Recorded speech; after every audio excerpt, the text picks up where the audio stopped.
स्वागत है आप सभी का एक बार फिर से मनी कैम क्लासेस में। और आज का वीडियो बहुत ज़्यादा इंपॉर्टेंट होने वाला है। और सबसे पहली बात जो मैं इस वीडियो में कहूँगा वो ये है कि ये वीडियो डेडिकेटेड है स्टडी पॉइंट इंटर कॉलेज की वर्चुअल क्लासेस को। ठीक है, तो हम लोगों ने 2 चैप्टर ऑलरेडी खत्म कर लिए थे जो कि थे हमारे सॉलिड स्टेट और क्या सोल्यूशन। आज हम लोग एक नई ब्रांच, एक नई केमिस्ट्री पढ़ने जा रहे हैं और ये हमारी फिजिकल केमिस्ट्री का तीसरा चैप्टर है और बहुत ही इंटरेस्टिंग चैप्टर है आपके लिए। और चैप्टर का नाम है द इलेक्ट्रोकेमिस्ट्री। ठीक है, तो भाई देखिए, सबसे पहली बात, जब किसी चैप्टर में आप एंटर होते हो तो उस चैप्टर में एंटर होते टाइम अगर आपने बेसिक्स क्लियर कर लिए तो आपको उस चैप्टर में कहीं पे भी दिक्कत नहीं होती है। तो सबसे जरूरी जो बातें हैं वो ये कि इलेक्ट्रोकेमिस्ट्री है क्या, हम इसे पढ़ते क्यों हैं, इसका बेसिक लाइफ में यूज क्या है, ये सारी बातें पहले कर लें। बुक वाली डिफिनीशन हम लोग उसके बाद में क्लियर करेंगे। तो देखिए भाई, हमारे पास में जो एनर्जी होती है ना, एनर्जी को हम लोगों ने बचपन से पढ़ा है कि it can neither be created and it will not be destroyed. और ये एक फॉर्म से दूसरी फॉर्म में क्या होती रहती है, चेंज होती रहती है। तो जो इलेक्ट्रोकेमिस्ट्री है बेसिकली उसमें हम कन्वर्जन ही पढ़ते हैं, लेकिन वो कन्वर्जन केवल 2 एनर्जीज का होता है, जिनमें से पहली एनर्जी है आपकी केमिकल एनर्जी और जो दूसरी एनर्जी आती है बच्चों वो है आपकी electrical energy. Electrical energy that means your electricity, जो कि आप लोग क्लास 10th से पढ़ते हुए आ रहे हो। ठीक है, तो दोनों बातों को पता होना हमें जरूरी है कि केमिकल एनर्जी बेसिकली क्या होती है। तो केमिकल एनर्जी की जो सिंपलेस्ट डेफिनेशन है वो ये है कि अगर कोई भी एनर्जी किसी मैटर में स्टोर की गई है, ठीक है, the energy stored in any matter is known as chemical energy. जैसे आप लोगों के घर में बैटरी रखी हुई होती है और उस बैटरी को जब हम लोग चार्ज कर लेते हैं उसके बाद में अगर लाइट चली भी जाती है तो हम लोग उससे इलेक्ट्रिसिटी जनरेट करते रहते हैं, इलेक्ट्रिसिटी को यूज करते रहते हैं। तो वहां पर क्या होता है, हमारी जो केमिकल एनर्जी स्टोर होती है उस बैटरी के अंदर वो कन्वर्ट होती है किसमें, इलेक्ट्रिकल एनर्जी में। और जब हम उस बैटरी को चार्ज कर रहे होते हैं, जब हम, सुनना ध्यान से बात को, जब हम उस बैटरी को क्या कर रहे होते हैं, चार्ज कर रहे होते हैं, तब हम लोग इलेक्ट्रिसिटी को अप्लाई करते हैं और बैटरी को चार्ज कर देते हैं। यानी कि हम लोग इलेक्ट्रिकल एनर्जी को कन्वर्ट करते हैं किसमें, हम लोग इलेक्ट्रिकल एनर्जी को कन्वर्ट करते हैं केमिकल एनर्जी में। तो हम लोगों को केवल 2 एनर्जी का ट्रांसफॉर्मेशन पढ़ना है और यही हमारी इलेक्ट्रोकेमिस्ट्री की बेसिक डिफिनीशन है। तो बेसिक डिफिनीशन मैंने लिख रखी है और यहीं से स्पीड को बढ़ाता हूं और शुरू करता हूं अपने सबसे इंटरेस्टिंग चैप्टर को। तो इसकी डिफिनीशन क्या होगी, डिफिनीशन होगी the branch of chemistry, the branch of chemistry in which conversion of electrical energy in chemical energy or vice versa means electrical energy in chemical energy or chemical energy in electrical energy and the conductance। ये बहुत important point है, इसको तो red से आप लोगों को underline करना चाहिए। ठीक है, and the conductance of electrolytic solution, दूसरा important term that is electrolytic solution is studied is known as your electrochemistry. यानी कि हमारी केमिस्ट्री की वो ब्रांच जिसमें हम लोग इलेक्ट्रिकल एनर्जी का conversion in chemical energy, chemical energy का कन्वर्जन इन इलेक्ट्रिकल एनर्जी और उसी के साथ साथ हम लोग कंडक्टेंस को पढ़ते हैं इलेक्ट्रोलाइटिक सोल्यूशंस की। इन दोनों टर्म्स को मैं भी क्लियर करूंगा कि what is conductance and what are your electrolytic solution. उसे हम लोग क्या कहते हैं, उसे हम लोग इलेक्ट्रोकेमिस्ट्री कहते हैं। ठीक है, तो भाई हमें इस चैप्टर को देखो, 3 बातें यहां पर लिखी हुई हैं। पहली कौन सी लिखी हुई है कि इलेक्ट्रिकल टू केमिकल, दूसरा पढ़ना है हमें केमिकल टू इलेक्ट्रिकल, और तीसरा लिखा हुआ है कंडक्टेंस। तो इस चैप्टर को हम लोग 3 पार्ट में पढ़ते हैं। आप ध्यान से देखना, शुरू करता हूं चैप्टर को। तो पहला जो पार्ट होता है वो होता है आपका केमिकल एनर्जी। केमिकल एनर्जी जो आपकी है उसका कन्वर्जन पढ़ा जाए किसमें, इलेक्ट्रिकल में, इलेक्ट्रिकल एनर्जी में। यानी कि आपके पास में मैटर में स्टोर हो एनर्जी और आप उसका यूज करके क्या बना लो, आप उसका यूज करके इलेक्ट्रिसिटी बना लो। तो जब भी हम लोगों को ये पार्ट आएगा केमिकल एनर्जी से हमारा क्या बनना, इलेक्ट्रिकल एनर्जी का बनना, तो हम इसे पढ़ेंगे इलेक्ट्रोकेमिकल सेल में, इलेक्ट्रोकेमिकल सेल, या इसे गैल्वेनिक सेल भी कहते हैं, गैल्वेनिक सेल। क्लियर होती है बात। तो हमें चाहे ये कहा जाए चाहे ये कहा जाए, दोनों बातें एक हैं। इलेक्ट्रोकेमिकल सेल जब हमें पढ़ने होंगे तब हम लोग क्या पढ़ेंगे, उसमें हम क्या पढ़ेंगे कि केमिकल एनर्जी से किस तरीके से क्या होती है, इलेक्ट्रिकल एनर्जी जनरेट होती है। क्लियर, पहली बात। जो दूसरा पार्ट हमारा आएगा वो क्या आएगा भाई, इसका उल्टा कर दो। यानी कि केमिकल से इलेक्ट्रिकल बन रही थी, अब क्या कर दो, अब कर दो इलेक्ट्रिकल से केमिकल। इलेक्ट्रिकल एनर्जी से क्या बना ले, हम बना ले इलेक्ट्रिकल से केमिकल एनर्जी। तो अगर हम लोग इलेक्ट्रिकल से केमिकल बना रहे हैं तो उसे क्या कहेंगे, इलेक्ट्रोलाइटिक सेल। तो उसे क्या कहेंगे, इसे किसमें पढ़ेंगे हम लोग, इलेक्ट्रोलाइटिक सेल। ठीक है, अब देखो जो तीसरा पार्ट आएगा इस चैप्टर का, ये मोस्ट इंपॉर्टेंट पार्ट है। ठीक है, बहुत ध्यान से देखना, और ये है conductance, conductance of electrolytic solution. क्योंकि हम लोग केमिस्ट्री में हैं इसलिए हमें इलेक्ट्रोलाइटिक सॉल्यूशंस की ही कंडक्टेंस को डील करना है। और अगर इस पार्ट को आप समझ गए ठीक है, अगर इस पार्ट को आप समझ गए तो मैं गारंटी देता हूं आपको, चाहे आपका ये पेपर हो, ठीक है, जेईई का पेपर हो या आपका मेन का पेपर हो या आपका एडवांस हो, कोई भी हो, डजंट मैटर, चाहे आपका नीट हो, चाहे आपका आईआईटी जेएम हो, चाहे आप आईसीएआर का पेपर दे रहे हो, चाहे आप आईसीएमआर में गए हो, चाहे आप सीएसआईआर नेट में गए हो, ठीक है, चाहे आप बार्क का पेपर दे रहे हो या कहीं का भी इसरो का पेपर दे रहे हो, यहां से क्वेश्चन तो बनना ही बनना है। ठीक है, ये इतना इंपॉर्टेंट पार्ट है।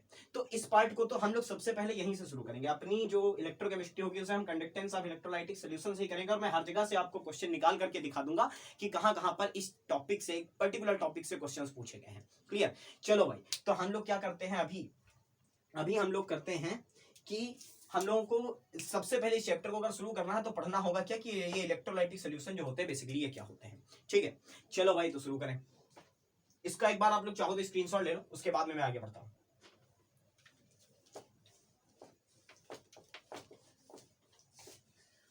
तो आप लोग अपनी कॉपी पर भाई हेडिंग डालो electrolytic solution,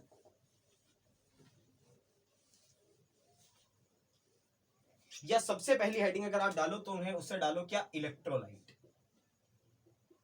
electrolyte and non electrolyte, non electrolyte. यहां से हम लोग बातों को शुरू करेंगे और धीरे धीरे करके आगे समझेंगे कि क्या होने वाला है। ठीक है, बहुत बढ़िया चैप्टर है, आराम से समझना तो सारी चीजें क्लियर होंगी। देखिए भाई, इलेक्ट्रोलाइट क्या होते हैं, देखो हम लोगों ने जब सोल्यूशन पढ़ा ना, जब हम लोगों ने सोल्यूशन पढ़ा तो हम लोगों ने पढ़ा कि वहां पर हम लोग कुछ मिलाते हैं सॉल्वेंट में, जिन चीजों को मिलाया जाता है उसे कहते हैं सॉल्यूट। बेसिकली ये सॉल्यूट दो तरीके के हो सकते हैं, first one is your electrolyte and second one is non electrolyte. तो इलेक्ट्रोलाइट और नॉन इलेक्ट्रोलाइट का मतलब क्या है, अगर मैंने कोई सॉल्यूट मिलाया, ध्यान से सुनना बात को, एक बार में समझ में आएगा। अगर मैंने कोई सॉल्यूट मिलाया, वो सोल्यूशन में गया और उसके आयन टूट गए, ठीक है, वो सोल्यूशन में गया और उसके आयन टूट गए, अगर ऐसा हुआ तो हम कहेंगे कि वो चीज हमारी क्या थी, इलेक्ट्रोलाइट थी। अच्छा, अगर हमने कुछ मिलाया और उसके आयन नहीं टूटे तो वो क्या था, नॉन इलेक्ट्रोलाइट था। बस इतनी सी बात याद रखनी है। तो पहली बात क्या याद रखनी है कि दो substance which ionize in solution, वो सब्सटेंसेस जो कि सोल्यूशन में जाने पर आयनाइज हो जाते हैं उन्हें क्या कहते हैं, हम इलेक्ट्रोलाइट कहते हैं। और नॉन इलेक्ट्रोलाइट क्या हो जाएंगे, दो सब्सटेंस, ध्यान से समझ लो भाई, दो सब्सटेंस विच कांट या डोंट, आदत में ही नहीं है इनका क्या होना, डिसोसिएट होना, विच कांट या डोंट डिसोसिएट इन सोल्यूशन। जो चीजें सोल्यूशन में जाने के बाद में डिसोसिएट नहीं होती उन्हें हम क्या कहेंगे, उन्हें हम कहेंगे नॉन इलेक्ट्रोलाइट। तो अगर मैं कहूं कि आपने इलेक्ट्रोलाइट नया टर्म दे दिया सर ने, इतना कठिन, अगर आप लोगों को इलेक्ट्रोलाइट के मैं एग्जांपल दूं तो आपको शायद ये पूरी तरीके से क्लियर हो जाए। इसके सबसे अच्छे एग्जांपल हैं acid, base and salt. Of course sir ये एनसीईआरटी 10th का चैप्टर था इसी नाम से, एसिड बेस एंड सॉल्ट, क्योंकि हमें पता है एसिड देते थे H++ एक कंजुगेट बेस, जब बेस में आते थे तो वो H- में टूटता था। और अगर हम सॉल्ट की बात करें तो NaCl जैसे सॉल्ट जो कि Na+ और Cl- में टूटते हैं। तो हम इसके एग्जांपल्स की अगर बात करें तो क्या हो सकते हैं, इसके एग्जांपल हो सकते हैं बच्चों HCl, NaOH, NaCl etcetera, KCl।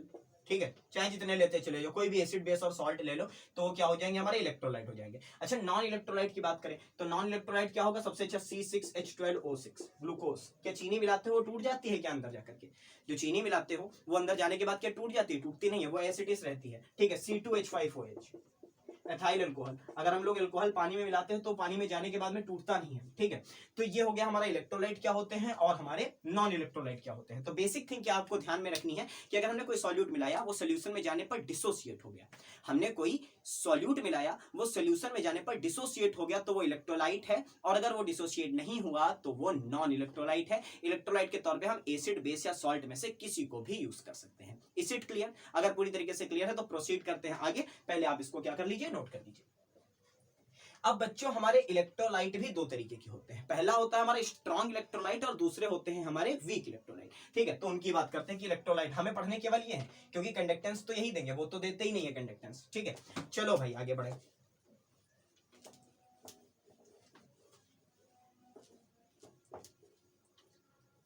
तो अगली हेडिंग आप लोग क्या डालिए, अगली हेडिंग डालिए इलेक्ट्रोलाइट के ही।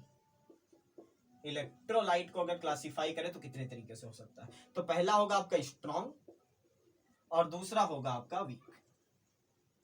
ठीक है। तो स्ट्रॉन्ग इलेक्ट्रोलाइट और वीक इलेक्ट्रोलाइट को समझना काफी ज्यादा आसान है भाई। हम लोगों ने क्या सीखा कि जो इलेक्ट्रोलाइट है वो सॉल्यूशन में जाने पर टूट जाते हैं, तो जो अच्छा टूटते हैं वो स्ट्रॉन्ग इलेक्ट्रोलाइट, जो कम टूट पाते हैं वो वीक इलेक्ट्रोलाइट। अच्छा, टूटने को हम लोग क्या टूटना पढ़ लेंगे? क्या टूटना तो नहीं पढ़ते हैं। टूटने को हम लोग, टूटने का क्राइटेरिया क्या है? Degree of dissociation. अगर नहीं देखा है वीडियो तो डीओडी पर एक अलग से वीडियो पड़ा हुआ है मेरे चैनल पे, आप उसको जाकर के देखिए, ठीक है। तो अगर हमारे पास में क्या होता है, अगर हम लोगों को क्राइटेरिया देखना हो कि कितना टूटा है कितना नहीं टूटा, तो हम लोग देखते हैं डिग्री ऑफ डिसोसिएशन को, ठीक है। और डिग्री ऑफ डिसोसिएशन को बच्चों किससे रिप्रेजेंट करते थे? अल्फा से। किससे रिप्रेजेंट करते थे? अल्फा से। तो स्ट्रॉन्ग इलेक्ट्रोलाइट को हम लोग क्या कह सकते हैं कि ये अप्रॉक्स, ध्यान से समझना बात को, ये अप्रॉक्स 90 to 95% क्या हो जाते हैं? डिसोसिएट हो जाते हैं। कुछ तो ऐसे होते हैं जो लगभग 100% भी हो जाते हैं, ठीक है। कुछ तो ऐसे जो डालो पूरे के पूरे क्या हो जाएंगे? टूट जाएंगे। तो हम लोगों का जो अल्फा होता है, degree of dissociation, degree of dissociation, that is your alpha, ये हमारी नियर अबाउट आती है किसकी? एक की। अगर एक आ जाती तो 100% टूट जाता, ठीक है। तो या तो एक होगी या एक से बहुत कम माइन्यूट सा डिफरेंस होगा इसमें एक होने में। अच्छा, वीक क्या होते हैं? जो केवल कितना टूट पाते हैं, ठीक है, वेरी लेस डिसोसिएशन लिख लो पहले तो, very less dissociation, very less dissociation. और कितने परसेंट? लगभग कितना? 0.005 से कह सकते हो, 0.005 टू 0.005 टू 2 या 3%, बस इतना ये डिसोसिएट होगा, इससे ज्यादा डिसोसिएट नहीं होता। अच्छा, यहां पर एक मिसकॉन्सेप्शन आता है कि बेसिकली ये डिसोसिएट होते हैं, लेकिन डिसोसिएट होने के साथ साथ इनमें एसोसिएशन भी बहुत अच्छा होता है, ठीक है। यानी कि टूटते जाते हैं और जुड़ते जाते हैं, टूटते जाते हैं और जुड़ते जाते हैं, तो हमें ओवरऑल जो आयन मिलते हैं वो बहुत कम मिलते हैं, तो हमें लगता है कि ये डिसोसिएट नहीं हो पा रहे, ठीक है। तो भाई आगे बढ़ो कि इनका वेरी लेस डिसोसिएशन होता है और इनकी डिग्री ऑफ डिसोसिएशन जो अल्फा होती है वो क्या होती है? एक से कम ही रहती है, हमेशा कभी एक नहीं हो पाती, ना एक के नियर अबाउट भी जाती। मैंने यहाँ पर क्या लगा रखा है देखो, इक्वल या बिल्कुल अप्रॉक्स इक्वल, यहाँ पर क्या लगा है? लेस देन लगा है। तो अल्फा की वैल्यू एक से हमेशा क्या रहती है? कम रहती है। तो ये क्या हो पाते हैं? पूरी तरीके से डिसोसिएट नहीं हो सकते, ठीक है। तो स्ट्रॉन्ग इलेक्ट्रोलाइट के बारे में क्या पता होना चाहिए कि लगभग पूरा डिसोसिएट होने वाली की टेंडेंसी रखते हैं, ठीक है। सॉल्वेंट बढ़ाते जाएंगे, टूटते जाएंगे, हमारे फटाफट फटाफट टूटते जाएंगे और खूब ज्यादा टूटेंगे, जितना होगा, जितना मैक्सिमम पार्ट हो सकेगा उतना टूट जाएगा इनका। और जो हमारे पास में वीक होंगे वो टूटने की टेंडेंसी नहीं रखेंगे। तो अगर इसके एग्जांपल की बात करें तो क्या हो सकता है? HCl, ठीक है, NaCl एक्सेट्रा। और अगर इनकी बात करें कि हमारे पास में वीक इलेक्ट्रोलाइट कौन से होंगे, तो सबसे अच्छा इलेक्ट्रोलाइट आएगा आपका CH3COOH और एसिटिक एसिड, ठीक है। ये टूटता तो है बट ये टूटने के बाद तुरंत जुड़ भी जाता है, तो एक वीक इलेक्ट्रोलाइट है। दूसरा आपका क्या हो सकता है? HCN, ठीक है, एक्सेट्रा। बाकी जो एग्जांपल्स बचे हुए हैं वो हम लोग जब आगे डेप्थ में पढ़ेंगे टॉपिक को तब देखेंगे। अभी केवल आपको मैं क्या समझा रहा हूं? अभी मैं समझा रहा हूं कि स्ट्रॉन्ग इलेक्ट्रोलाइट क्या होता है और वीक इलेक्ट्रोलाइट क्या होता है, ठीक है। तो आई थिंक समझ में आ गया होगा स्ट्रॉन्ग क्या है, जो लगभग पूरा टूटने की टेंडेंसी रखते हो और सोल्यूशन में जाने पर 90-95% खुद ही क्या हो जाते हैं? डिसोसिएट हो जाते हैं। और दूसरा क्या है? वीक क्या है? जो अल्फा, उनकी डिग्री ऑफ डिसोसिएशन हमेशा एक से कम रहती है और इनकी टेंडेंसी बहुत ज्यादा टूटने की नहीं होती है। Is it clear? पूरी तरीके से क्लियर है? फटाक से क्या ले लो, स्क्रीनशॉट लो, और या फिर नोट करो तो नोट करो, और उसके बाद में हम लोग क्या करते हैं? आगे बढ़ते हैं कि हमारा इलेक्ट्रोलाइटिक सोल्यूशन क्या होता है। चलो भाई, आई थिंक लिख लिया होगा। तो अब कहानी शुरू करता हूं किसकी? बेसिक टर्म्स की, जिसको समझने के बाद ही आप इस चैप्टर को प्रोसीड कर पाओगे। तो हेडिंग डालिए सभी लोग, इलेक्ट्रोलाइटिक सोल्यूशन। अब इसकी डिफिनेशन आसान हो जाएगी। अगर आपको पता है कि आपके इलेक्ट्रोलाइट्स क्या होते हैं, तो आपके इलेक्ट्रोलाइटिक सॉल्यूशन की डिफिनेशन सबसे आसान है आपके लिए। आपको क्या लेना है? आपको लेना है सॉल्वेंट। भाई सॉल्यूशन है तो सॉल्यूट होगा, सॉल्वेंट होगा, तो उसमें सॉल्वेंट लेना है, और प्लस क्या लेना है? एक इलेक्ट्रोलाइट।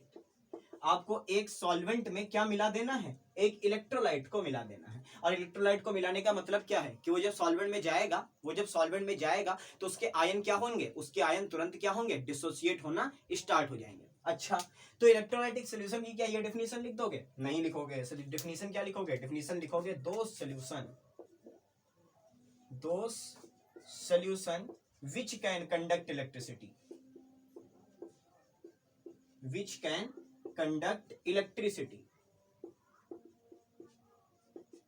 due to, किसके ड्यू टू? ड्यू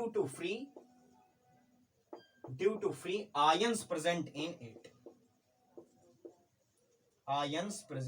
इट, कोई ऐसा सोल्यूशन जो कि इलेक्ट्रिसिटी को आसानी से कंडक्ट कर सकता है, उसके अंदर मौजूद आयंस की वजह से उसे हम क्या कहते हैं, इलेक्ट्रोलाइटिक सॉल्यूशन कहते हैं। अब इसमें ये आयन कहां से आ गए, ठीक है, ये आयन आए हैं बच्चों कहां से, इलेक्ट्रोलाइट से, क्योंकि हमें पता है कि इलेक्ट्रोलाइट अगर सॉल्यूशन में गया होगा तो ये पक्का है क्या हो गया होगा, अल्फा इक्वल टू 1 के बराबर टूट गया होगा, या अल्फा इज लेस देन 1 के बराबर टूटा होगा, यानी कि ये डिसोसिएट तो हुआ होगा। और अगर ये डिसोसिएट हुआ होगा तो ये क्या क्रिएट करेगा सॉल्यूशन के अंदर, आयंस क्रिएट करेगा। अब हमें पता है भाई आयंस कितने तरीके के होते हैं, केवल 2 तरीके के, यानी कि या तो होगा केटायन और या फिर क्या होगा, या फिर होगा एनायन। और जब कैटायन और एनायन है तो ये तो है चार्ज स्पीसीज, और चार्ज स्पीसीज अगर इधर उधर मूव करेंगी तो जाहिर सी बात है कि चार्ज भी मूव करेगा, और इलेक्ट्रिसिटी का मतलब ही होता है motion of charge, motion of an electron और मोशन ऑफ चार्ज। क्लियर? तो मेरे ख्याल से आपको समझ में आया है कि इलेक्ट्रोलाइटिक सोल्यूशन क्या होते हैं। ऐसे सोल्यूशन जो कि इलेक्ट्रिसिटी को कंडक्ट करने की टेंडेंसी रखते हैं उन्हें हम इलेक्ट्रोलाइटिक सोल्यूशन कहते हैं। इसका एग्जाम्पल अगर मैं बात करूं तो घर की जो बैटरी होती है आपकी,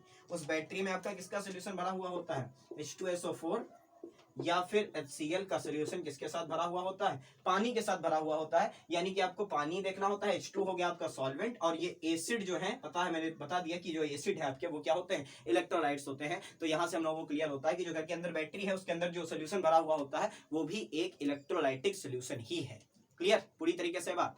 अब अगली बात आती है कि जब इलेक्ट्रिसिटी कंडक्ट करती है ना कोई चीज, तो उसे कहते हैं कि ये कंडक्टर है। ठीक है, उसे क्या कहते हैं कि ये कंडक्टर है। तो यहाँ पर हमें 2-3 चीजें डिस्कस करनी होंगी कि जो हमारे पास में क्या होते हैं, बेसिक कंडक्टर, जो जनरल कंडक्टर हम लोग पढ़ते आ रहे हैं अपनी उसमें, और एक कंडक्टर कौन से जो हम लोगों को अब पढ़ने हैं कि इलेक्ट्रोलाइटिक कंडक्टर क्या है, या इलेक्ट्रोलाइटिक सोल्यूशन कहो या उन्हें इलेक्ट्रोलाइटिक कंडक्टर कह लो, एक ही बात है। तो इलेक्ट्रोलाइटिक कंडक्टर क्या है, यहां से हम लोग बात को शुरू करेंगे। तो पहले आप लोग इसको क्या कर लीजिए, इसको आप लोग नोट कर लीजिए, और उसके आगे की बातें क्या होंगी, उसके आगे की बातें होंगी difference between electrolytic solution and normal conductors. अच्छा, नॉर्मल कंडक्टर जब छोटे थे तब क्या पढ़ाया जाता था कि मेटल्स आर कंडक्टर, जितनी मेटल होती हैं वो कंडक्टर होती हैं, non metals are bad conductor, and semiconductor कौन से होते थे, जो आपके सिलिकॉन जर्मेनियम वगैरह होते थे। तो हम लोग नॉर्मल कंडक्टर्स को क्या कह सकते हैं, मेटेलिक कंडक्टर कह सकते हैं। तो एक तरफ लिख लो मेटेलिक कंडक्टर, और दूसरी तरफ क्या लिख लो, दूसरी तरफ लिख लो इलेक्ट्रोलाइटिक सोल्यूशन, इलेक्ट्रोलाइटिक सोल्यूशन, या हम कह सकते हैं इलेक्ट्रोलाइटिक कंडक्टर। इन दोनों में क्या डिफरेंस, ठीक है। तो पहली बात जो आपको मेटेलिक कंडक्टर के बारे में पता होती है वो क्या थी, मेटेलिक कंडक्टर जो होते थे हम लोग पढ़ते थे छोटे पर कि उनके अंदर फ्री इलेक्ट्रॉन होते हैं, ठीक है, जो कि सरफेस पर मूव करते हैं, और उन्हीं फ्री इलेक्ट्रॉन्स के मोशन की वजह से क्या होती है, इलेक्ट्रिसिटी जनरेट होती है। तो हमारे पास में जो मेटेलिक कंडक्टर थे इनमें क्या पाए जाते थे बच्चों, फ्री इलेक्ट्रॉन। जबकि जो इलेक्ट्रोलाइटिक सोल्यूशन होते हैं उनमें फ्री इलेक्ट्रॉन नहीं पाए जाते, उनमें क्या पाए जाते हैं, अभी हम लोगों ने डिस्कस किया, उनमें क्या पाए जाते हैं, आयंस। यानी कि हम लोग कह सकते हैं कि द फ्लो ऑफ हीट किसकी वजह से होती है, is due to the motion of electron, और यहां पर किसकी वजह से होती है, due to motion of ions. जो हमारे नॉर्मल कंडक्टर होते थे उनमें जब इलेक्ट्रॉन मूव करते थे तब हमारा क्या होता था, तब हमारी इलेक्ट्रिसिटी जनरेट होती थी। और जो हमारे इलेक्ट्रोलाइटिक सोल्यूशन होंगे या इलेक्ट्रोलाइटिक कंडक्टर हम कहेंगे, उसमें मोशन ऑफ किसका होगा, आयंस का होगा। जो तीसरी बात, और ये मोस्ट इंपॉर्टेंट थिंग है, यहां पर no chemical change, no chemical change. जब हम लोगों का किसी तार में से, आपके घर में वायर है उसमें से इलेक्ट्रिसिटी निकल जाती है, तो क्या कोई नया प्रोडक्ट का फॉर्मेशन होता है, किसी नए प्रोडक्ट का फॉर्मेशन नहीं होता। और केमिकल चेंज की बेसिक डिफिनीशन ही यही है, केमिकल चेंज वो नहीं है जो नॉन रिवर्सेबल हो। बचपन में पढ़ा दिया जाता है कि reversible changes are physical changes and non reversible changes are chemical changes, जबकि ऐसा नहीं है। बहुत सारी केमिकल रिएक्शन रिवर्सेबल होती हैं कि रिएक्टेंट से प्रोडक्ट बना, प्रोडक्ट से वापस रिएक्टेंट बन गया। तो केमिकल चेंज की डेफिनेशन क्या है कि किसी नए प्रोडक्ट का फॉर्मेशन होता है। तो जो हमारे पास में मेटेलिक कंडक्टर होते थे उसमें कोई केमिकल चेंज नहीं होता था, जबकि इलेक्ट्रोलाइटिक सोल्यूशन जो होगा उसमें केमिकल चेंज अकर्स। यानी कि यहां पर हमें केमिकल रिएक्शन से डील करना आना चाहिए, समझे बात को, यहां पर हमें केमिकल रिएक्शन से डीलिंग आनी चाहिए।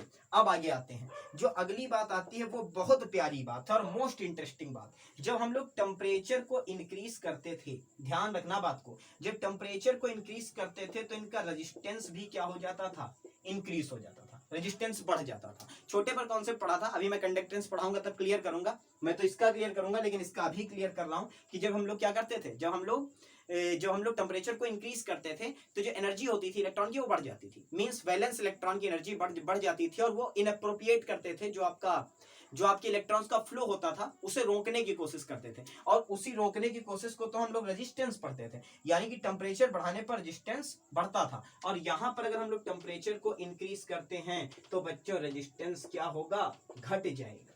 यहां पर अगर हम लोग टेम्परेचर को इंक्रीज करते हैं तो रेजिस्टेंस क्या होगा, घटेगा। रीजन है, वहां पर इलेक्ट्रॉन्स थे और यहां पर कौन है, आयंस। वहां पर इलेक्ट्रॉन्स का फ्लो था, यहां किसका फ्लो है, आयंस का। तो जब टेम्परेचर बढ़ाएंगे तो पहली बार टेम्परेचर बढ़ाने के साथ साथ अल्फा भी क्या होगा, इंक्रीज होगा। पढ़ा है यार, डीओडी में पढ़ा है। जब गर्म करेंगे चीज को तो इलेक्ट्रोलाइट ज्यादा आसानी से टूटेगा, जितनी ज्यादा गर्मी दोगे उतनी ज्यादा आसानी से टूटेगा। और दूसरी बात, जब टेम्परेचर इंक्रीज करेंगे, जब टेम्परेचर को इंक्रीज करेंगे तो साथ साथ क्या इंक्रीज होगा, उनकी कैनेटिक एनर्जी। साथ साथ क्या इंक्रीज होगा, उनकी कैनेटिक एनर्जी। मींस जब हम लोगों ने टेम्परेचर को कम रखा तो आयन ऐसे चल रहे थे, ठीक है, ऐसे चल रहे थे। और जब हम लोगों ने क्या किया, टेम्परेचर को बढ़ा दिया तो वो कैसे चलने लगे, तब वो ऐसे चलने लगे, ठीक है। तो उनकी कैनेटिक एनर्जी क्या होगी, इंक्रीज होगी। और कैनेटिक एनर्जी इंक्रीज होने का मतलब है कि वो तेजी से मूव करेंगे, और अगर तेजी से मूव करेंगे तो उनका रेजिस्टेंस क्या होगा बच्चों, घटेगा, और उनकी कंडक्टेंस क्या होगी, बढ़ेगी। क्लियर होती है बात। तो सबसे पहले आप लोग नोट कर लो कि मेटेलिक कंडक्टर और जो हमें पढ़ने हैं केमिस्ट्री में, उसमें हमें क्या डिफरेंस लेकर के चलना है। एक बार मैं फिर क्लियर कर रहा हूं। यहाँ पर क्या होते थे, फ्री इलेक्ट्रॉन, यहाँ पर क्या होते थे, आयंस। यहाँ पर होता था इलेक्ट्रिसिटी का flow due to the motion of free electrons, और यहाँ पर क्या होता है, मोशन ऑफ द आयंस। यहाँ पर no chemical change, but here chemical change occurs, that means we have to deal with chemical reactions. और in this metallic conductor, if you increase the temperature, the resistance will increase, and in electrolytic solution, if you increase the temperature, then first at all your alpha, that means your degree of dissociation increases, and if degree of dissociation increase, that means your number of ion will increase, and if number of ion increase and their kinetic energy will increase, then your resistance will be decreased and conductance will be increased. Clear पूरी तरीके से। तो अब हम लोग क्या करें, इसका स्क्रीनशॉट ले लो फटाक से, और उसके बाद में बढ़ते हैं आगे। क्लियर है चीजें। अगर कुछ भी क्लियर नहीं है फटाक से कमेंट बॉक्स में कमेंट करो कि ये समझ में नहीं आया। अगर आपने शुरुआत के 2 लेक्चर नहीं समझे मुझसे इलेक्ट्रोकेमिस्ट्री के, तो आपको आगे की नहीं समझ में आएगी। ये ऐसा टॉपिक है जो बीएससी सेकेंड ईयर में भी आपको मिलेगा। मैं पहले क्लियर कर दूं, एनसीईआरटी से पढ़ रहे हो आप लोग, चाहे यूपी के हो चाहे सीबीएसई के हो, आपको बीएससी सेकेंड ईयर में या सेकेंड सेमेस्टर में आप किसी भी यूनिवर्सिटी से चले जाओ, आपको इलेक्ट्रोकेमिस्ट्री मिलेगा ही मिलेगा। तो आपको ये टॉपिक तो समझना ही समझना है, पूरी तरह से समझना है, ठीक है। तो ये तो हो गई बेसिक टर्मिनोलॉजी इस पूरे चैप्टर की। अब मैं स्टार्ट करता हूं पार्ट नंबर 3। सबसे पहले मैंने पहले ही क्लियर कर दिया था कि मैं पार्ट 3 सबसे पहले पढ़ाऊंगा, क्योंकि वहां से आपके क्वेश्चन सबसे ज्यादा बनने वाले हैं। अगर आपके इंटर के पेपर में न्यूमेरिकल प्रॉब्लम आएगी, अगर न्यूमेरिकल प्रॉब्लम आएगी तो कंडक्टेंस के पार्ट से ही आएगी, ठीक है। इधर से नट्स इक्वेशन पर भले आ जाए क्वेश्चन, 80% आपके चांसेस हैं कि आपके कंडक्टेंस के पार्ट से क्वेश्चन आएगा। तो भाई देखिए ध्यान से, हम लोगों को इस चैप्टर के अगर ये जो पार्ट मैं शुरू कर रहा हूं वो है part number 1, and that is conductance. और इससे इंटरेस्टिंग टॉपिक फिजिकल केमिस्ट्री में ढूंढने को नहीं मिलेगा, और इस टॉपिक को ही मैं क्लोज पढ़ा करके इस वीडियो को क्लोज कर दूंगा, ठीक है। और उसके बाद में जो हमारा नेक्स्ट वीडियो होगा वहां से हम लोग कंडक्टेंस को ही कंटिन्यू करेंगे, ठीक है। तो इस चीज को समझने के लिए आपको बहुत पुराने टाइम पे जाना होगा, 10th में अपने जाना होगा, जिसमें हम लोगों ने पढ़ा था ओम्स लॉ। क्या पढ़ा था, ओम्स लॉ। और ओम्स लॉ सभी बच्चों को याद होगा, V = IR, जहां पर V था पोटेंशियल, I थी इलेक्ट्रिक करंट, और R था हमारा रेजिस्टेंस। अब अगर हम लोग यहां से निकाले रेजिस्टेंस क्या होता है, तो निकाल देंगे रेजिस्टेंस इक्वल टू होता है कितना, V/I, ठीक है। तो आज पहली बात तो रटा है सब लोगों ने ओम लॉ, और समझो कि रेजिस्टेंस क्या होता है। रेजिस्ट करने का मतलब होता है रोकना, ठीक है। तो जब फ्लो ऑफ इलेक्ट्रॉन को रोकने की टेंडेंसी को हम रेजिस्टेंस कहते थे, ठीक है। तो सोचो दिमाग में मेरे साथ कि अगर फ्लो ऑफ इलेक्ट्रॉन कठिनाई से हो रहा है तो रेजिस्टेंस ज्यादा है, और अगर रेजिस्टेंस ज्यादा है तो कंडक्टेंस कम है, ठीक है। उतना अच्छा कंडक्टर नहीं है। अगर हमारे पास में जो मेटल होगा उसका रेजिस्टेंस बहुत कम होगा, ठीक है, वो रोकेगा नहीं, वो इलेक्ट्रॉन को फ्लो होने देगा। अगर नॉन मेटल होगा तो उसका रेजिस्टेंस बहुत ज्यादा होगा, और रेजिस्टेंस बहुत ज्यादा होगा तो वो इलेक्ट्रॉन को क्या होने देगा, फ्लो नहीं होने देगा, वो उनको रोक करके रखेगा। सेमीकंडक्टर होगा तो इंटरमीडिएट कंडीशन होगी, ठीक है। 4 इलेक्ट्रॉन वाले होते थे सेमीकंडक्टर, ठीक है, 5, 6, 7 वाले नॉन मेटल, और 1, 2, 3 वाले आउटर मोस्ट ऑर्बिट में मेटल, ठीक, यही तो पढ़ा है सबने। तो R = क्या होता था, V/I। तो मीन्स हम लोग क्या कह सकते हैं कि जो कंडक्टेंस होती वो रेजिस्टेंस का उल्टा होती है, ठीक है, जितना ज्यादा रेजिस्टेंस होगा उतनी कम कंडक्टेंस होगी, और जितना कम रेजिस्टेंस होगा कंडक्टेंस उतनी ही क्या होगी, ज्यादा होगी। तो अगर हम लोग कहें कंडक्टेंस क्या है, तो सबसे पहली बात तो आप इसे रिवर्स इसकी डेफिनेशन लिख लो, it is inverse of resistance. ये रेजिस्टेंस की बच्चों इनवर्स है, और इसको रिप्रेजेंट करते हैं हम लोग सी से। तो अगर सी का फॉर्मूला लिखे तो सी इक्वल टू आ जाता है 1/r। पहली बात तो ये क्लियर करो, मींस वो टेंडेंसी जो कि इलेक्ट्रॉन्स के फ्लो को दिखाती है वही कंडक्टेंस है, जो रोकने को दिखाती थी वो रेजिस्टेंस होती थी। ठीक है, तो C इक्वल टू क्या होता है 1/r। अब फिर से चलो 10th में मेरे साथ, जब R पढ़ा तो नाम क्या पढ़ा था, ओम्स लॉ, और R की जो रेजिस्टेंस की यूनिट थी उसे कहते थे ओम। ठीक, इसका सिंबल क्या बनाते थे, ये याद आया पूरी तरीके से, ओम लिखते थे, इसका सिंबल क्या बनाते थे, ये। तो ये बात तो याद आ गई कि हाँ रेजिस्टेंस का जो यूनिट था वो क्या था, ओम, इसका सिंबल कैसा होता था, कुछ ऐसा होता था। तो अब आगे बढ़े कि जो हमारी कंडक्टेंस है उसकी यूनिट क्या होगी। अगर हम लोगों को रेजिस्टेंस की यूनिट पता तो कंडक्टेंस की भी निकालेंगे। तो अगर यूनिट की बात करें तो यूनिट की बात होगी बच्चों 1/ओम। ठीक, 1/ओम, और 1/ओम को अगर सही से लिखो एसआई में तो लिखोगे ओम का इनवर्स, यानी ओम इनवर्स लिखोगे। तो एक यूनिट ये, एक यूनिट ये। अब एक साइंटिस्ट हुए जिनका नाम था साइमन, उन्होंने ही इस चीज को डिफाइन किया कि रेजिस्टेंस का अपोजिट होती है आपकी कंडक्टेंस, तो उनके नाम पर भी इसको एक यूनिट दे दी गई साइमन। ठीक, तो 3 यूनिट तैयार, पहली 1/ओम, दूसरी ओम इनवर्स, तीसरी साइमन। और साइमन जी ने किया क्या, एक और बहुत बढ़िया चीज की, उन्होंने क्या कहा कि ओम इनवर्स लिखने की बजाय इन टर्म्स को उल्टा कर दो, यानी कि OHM को लिख दो MHO। ठीक है, तो हमारे पास 4 यूनिट तैयार होती है कंडक्टेंस की। पहली 1/ओम, पर ओम लगा हो कहीं, दूसरी ओम इनवर्स, तीसरी साइमन, और चौथी MHO, महो। ठीक है, महो कहो या महो कहो, जो मन हो वो प्रोनाउंसिएट कर सकते हो, लिखा जाएगा क्या, MHO। क्लियर, तो यहां से शुरू होता है हमारा क्या, कंडक्टेंस क्या होती है, conductance C equal to 1/r होता है। और रेजिस्टेंस के बारे में हमें पता है, रेजिस्टेंस इक्वल टू क्या होती है, V इक्वल टू IR होता है। तो रेजिस्टेंस इक्वल टू क्या होती है, V/I होती है। क्लियर होती है पूरी तरीके से बातें। तो आज हम लोगों ने केवल इंट्रोडक्शन पार्ट पढ़ा है इसका, हम लोगों ने केवल एक टॉपिक को पढ़ा ठीक से, दैट इज कंडक्टेंस। बाकी हम लोगों ने देखा कि इलेक्ट्रोलाइट क्या होते हैं, इलेक्ट्रोलाइटिक सोल्यूशन क्या होते हैं, इलेक्ट्रोलाइटिक सोल्यूशन और नॉर्मल कंडक्टर में अंतर क्या है हमारा। ठीक है, और इलेक्ट्रोलाइटिक सोल्यूशन में इलेक्ट्रिसिटी फ्लो के लिए जिम्मेदार चीज कौन है। और उसके बाद में हम लोगों ने पढ़ा कि रेजिस्टेंस क्या होता है और कंडक्टेंस क्या होती है। आज जब हम लोग अगली वीडियो पर आएंगे, अगले लेक्चर पर आएंगे, तो हम लोग पढ़ेंगे स्पेसिफिक रेजिस्टेंस। ठीक है, स्पेसिफिक रेजिस्टेंस पढ़ेंगे, स्पेसिफिक रेजिस्टेंस के बाद में हम लोग स्पेसिफिक कंडक्टेंस पढ़ेंगे। ठीक है, स्पेसिफिक रेजिस्टेंस, स्पेसिफिक कंडक्टेंस, और उसके बाद में हम लोग पढ़ेंगे specific resistance and specific conductance के बीच का रिलेशन। उसके बाद में हम लोग एक बहुत बढ़िया मोस्ट इंपॉर्टेंट टॉपिक पर चलेंगे, दैट इज कोहलर्स लॉ। ठीक है, और वहां से आपको मैं पीक पर ले चलूंगा बिल्कुल इस टॉपिक की। और तब तक के लिए क्या करते रहिए, अगर वीडियो अच्छा लगता है तो लाइक करिए, सब्सक्राइब करिए। जल्द मिलता हूं आपसे अगले वीडियो में, तब तक के लिए थैंक यू वेरी मच।